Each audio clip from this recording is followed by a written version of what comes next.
আচ্ছা, আপনারা কি এটা জানেন যে এই পাতাটাও রান্না করে খাওয়া যায়? অনেকে হয়তো জানেন, তবে কিভাবে রান্না করতে হয় এটা জানেন না। আবার অনেকেই মনে করেন যে এটা গরু ছাগলের খাবার। তো চলেন আপনাদের সাথে শেয়ার করে ফেলি এটা কিভাবে রান্না করতে হয়। আর এই পাতাটা খেতে কিন্তু খুবই মজা, আমার তো বেশ ভালো লাগে। আর এটাকে পুষ্টির ডিনামাইটও বলা হয়ে থাকে। তো চলেন রান্নাটা শুরু করা যাক।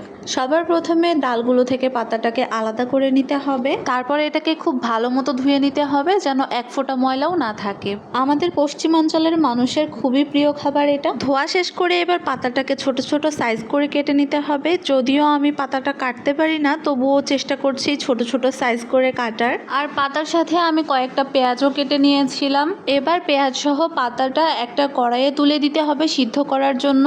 আর এখানে কোনো তেলের ব্যবহার করা যাবে না। পাতা সিদ্ধ হওয়ার জন্য এক্সট্রা করে কোনো পানি দেওয়ারও প্রয়োজন নেই, কারণ পাতা থেকে যে পানিটা বের হবে সেটা দিয়েই পাতাটা সিদ্ধ হয়ে যাবে। এরপর আমি কেটে নিয়েছি কয়েকটা রসুন আর শুকনা মরিচ। এখানে শুকনা মরিচের ব্যবহার করলে অনেক সুন্দর একটা ঘ্রাণ আসবে আর খেতেও অনেক বেশি মজা লাগবে। পাতা সিদ্ধ হয়ে আসলে কড়াইতে কিছুটা পরিমাণ তেল দিয়ে তার মধ্যে রসুন পেঁয়াজগুলোকে দিয়ে দিতে হবে। রসুন পেঁয়াজগুলো একটু লাল লাল কালার হয়ে গেলে এর মধ্যে সজনে পাতার শাকগুলো দিয়ে দিব। এবার রসুন পেঁয়াজের সাথে পাতাটাকে নেড়ে নিলেই রেডি সজনে পাতার শাক। আমাদের চুয়াডাঙ্গার মানুষজন তো এটাকে সন্ন্যাস শাক বলেই চিনে থাকে। এখন আপনারা কে কোন নামে চিনেন অবশ্যই আমাকে কমেন্ট করে জানাবেন। গরম গরম ভাতের সাথে এই গরম গরম সন্ন্যাস শাক খাওয়ার মজাই আলাদা, সেটা শুধুমাত্র আমাদের চুয়াডাঙ্গার মানুষেরাই বলতে পারবে। তো আজকের ভিডিওটা এই পর্যন্তই, দেখা হবে পরের কোনো ভিডিওতে। আল্লাহ হাফেজ।